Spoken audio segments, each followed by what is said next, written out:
Hi, everybody. So today we're talking about the Civil War amendments. That's the 13th, 14th, and 15th Amendments.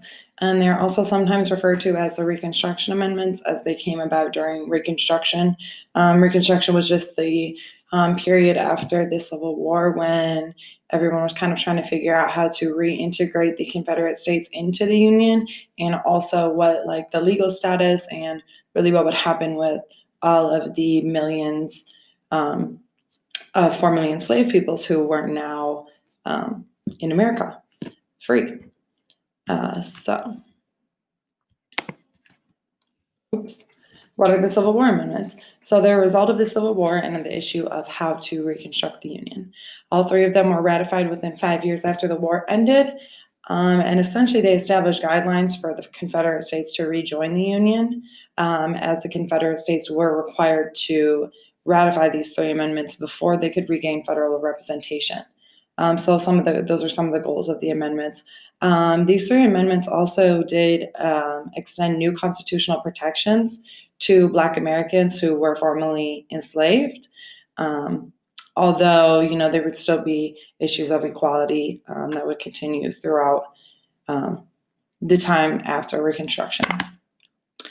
So the 13th Amendment is the first of the Civil War amendments, and it was proposed by President Lincoln originally and defeated in Congress until his reelection. And then after Lincoln's assassination, President Andrew Johnson made the passage of the 13th Amendment a requirement for part of his Reconstruction plan. So he required that all Confederate states who wanted to rejoin the Union and regain federal representation, they had to sign this amendment and ratify it. And so the content is over here, and essentially it's saying neither slavery nor involuntary servitude shall exist within the United States, and it gives Congress the power to make laws in order to enforce this article, this amendment. The 14th Amendment is definitely the lengthiest of all of them, but essentially it's granting citizenship, and then it grants citizenship, those citizens equal protection under the law. And so this citizenship was granted to all people born or naturalized in the United States, including formerly enslaved people. And not only did it grant citizenship to people born in the United States, including formerly enslaved people, but it also kind of expounded on the rights of said citizenship, which was, that states can't enforce a law that would encroach upon the privileges or immunities of the citizens, that all persons have the right to life, liberty, and property with due process of law, and that no state can deprive them of those rights without giving them due process of law. And then it also said that no state can deny any person within its jurisdiction equal protection under the law. So the 14th Amendment gives citizenship and gives citizens equal protection under the law and gives them a right to due process. The second section of the 14th Amendment is giving male citizens the right to vote. And so it says that any male citizen of a state is given the right to vote, and it authorized the federal government to punish any state who denied a male citizen that right to vote. The punishment would be decreasing that state's representation in Congress, which is kind of a big deal. You want your state to have representation so you personally can be represented. And so that was sort of a big one. The third section bans any person engaged in insurrection against the states from holding civil, military, or elected office. So that's basically any person kind of going against the government, who is not for the government, who engages in any type of uprising against the government. That is a person who would be considered engaged in insurrection. I believe there is an exception to this rule in that if 2/3 of Congress decides that the person can hold office, then the rule is overridden. However, that's a pretty big loophole for one person to jump through in order to hold that office. Section 4 upholds the public debt and then exempts federal and state governments from paying debts incurred by former Confederate states. The 15th Amendment is the right to vote regardless of race. And so this amendment guarantees citizens the right to vote regardless of race, color, or previous condition of servitude.